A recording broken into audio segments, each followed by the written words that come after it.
Okay, part 2 of the Just Be podcast is out, but we have to talk about the news that came out afterwards. We now know that Rachel was paid, I don't know, one of them says $380,000 for season 10. Lisa Vanderpump was interviewed by TMZ or found on the street, and she said it was $361,000. Either way, that is a ton of money, y'all. That's before Scandival even happened. So we know from what Rachel said on part 1 that producers told her the better you perform, the more likely, obviously, you can negotiate for more money the next season. I had no idea she made that much money. Like, that's a lot. This part 2 is so set up for a lawsuit. I mean, if there's so many things I'm going to tell you about that. The terms she uses, she starts off right away with the allegation that Sheena assaulted her, and she doubles down. She's like, she hit me. I've got a permanent scar about it. She uses the word betrayal. Whenever Tom videoed her, she makes it very clear that if he would have asked to video her, that she would have said no. Then she talks about how it's not fair because he got rewarded for Scandival because he has told her that in his negotiations for season 11, he now has a producer role. So that clearly makes her feel like, I don't know if in part 3, they're going to talk about if she negotiated for season 11 and it just didn't go well. If she's going to be on season 11, we don't get into that at all.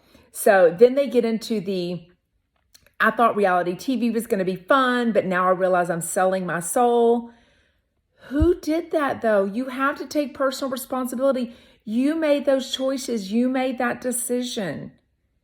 To me, you did it with a right mind because you made it very clear that you were well aware that bad behavior gets rewarded. And that's why I feel like you went along with Scandival. Is that why you cheated? I mean, I don't know.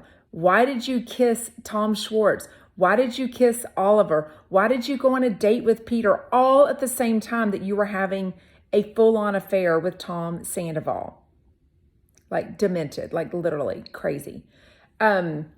She definitely talks about how Kristen Doute and Stassi, people that got, in trouble in the past, are now getting riding the coattails of Vanderpump because they've got this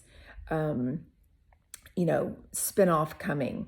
And so they were rewarded also off of her. So it's everything I agree with. She is the only one that hasn't made any extra money or anything as a bonus for Scandival. And I feel like she should. I don't change my mind on that. Now, she was in a treatment facility for 90 days, so that limited her making commercials or whatever. And I don't think she would have had those offers anyways. But I do think she should make money off of it. She very clearly talks about how people went back and rewatched. And so people that didn't know anything about Vanderpump Rules, all the rewatchers, and how she's not making residuals off that. So there are so many reasons that she talks about that she is going in with this, lawsuit with Bethenny for sure. She also talks about that Kristen Doute was just now starting to talk about some physical abuse allegations with James when they were together. And she feels like this is a way to silence her.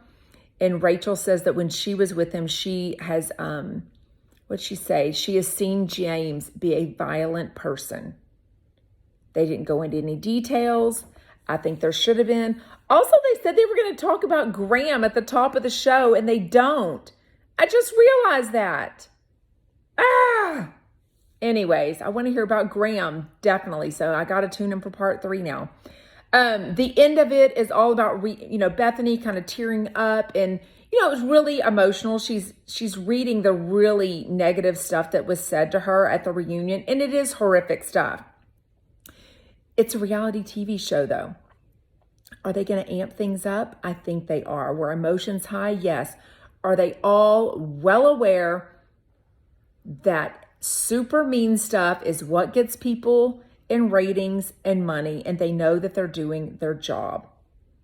Bethenny kind of plays into the Andy Cohen thing, because she's like, wait, you got up to leave, and Andy Cohen said, hold on, come back.